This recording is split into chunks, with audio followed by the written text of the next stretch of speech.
నీ విశ్వాస జీవితంలో కూడా నీ ఒక శోధనలో ఉండి, ఒక పరీక్షలో నుండి, ఒక భయంకరమైన క్రిటికల్ కండిషన్ నుండి వెళ్తున్నప్పుడు నీకేదో వాగ్దానం ఇచ్చింటాడు దేవుడు. బట్ ఆ వాగ్దానం నీకు గుర్తుందా? కొంతమంది వాగ్దానాలు తీసుకొని రిలాక్స్ అయిపోతుంటారు, ఇంకా వాగ్దానాలు నెరవేర్పు కొరకు ఆలోచన చేయరు. దేవుడు నీకు వాగ్దానం ఇచ్చాడు. దేవుడు నీకు ఇచ్చిన వాగ్దానాలు నీకు గుర్తున్నాయా? దేవుడు నీకు ఇచ్చిన వాగ్దానాలు ఎక్కడైనా రాసి పెట్టుకున్నావా? అంటే మొదట దేవుడు మనకిచ్చిన వాగ్దానం హృదయంలో రాసి పెట్టుకోవాలి. ఎందుకంటే మనుషులతో మనం ఎన్నైనా మాట్లాడతాం లైఫ్ టైంలో. మీ అమ్మతో ఎన్నో మాటలు మాట్లాడచ్చు, నీ తండ్రితో ఎన్నో మాటలు మాట్లాడచ్చు, మీ భర్తతో ఎన్నో మాటలు మాట్లాడచ్చు, పిల్లలతో ఎన్నో మాటలు, స్నేహితులతో ఎన్నో మాటలు. అవన్నీ మర్చిపోయినా పర్వాలేదు, కానీ దేవునితో నువ్వు చాలా మాటలు మాట్లాడతావు. బట్ దేవుడు నీతో మాట్లాడే మాటలు మాత్రం చాలా విలువైన మాటలు. అవి మాత్రం ఎప్పుడు మర్చిపోద్దు.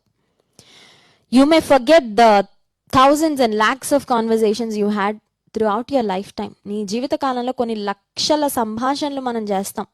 ఫోన్లో అయిండొచ్చు, ఇన్ పర్సన్ అయిండొచ్చు, అలా మనం ఎన్నో సంభాషణలు చేయొచ్చు. వాటన్నిటిని మనం మర్చిపోయినా పర్వాలేదు, కానీ దేవునితో మనం చేసే సంభాషణలు, ప్రాముఖ్యంగా దేవుడు మనతో చేసే సంభాషణలు మాత్రం మనం ఎప్పుడు మర్చిపోకూడదండి.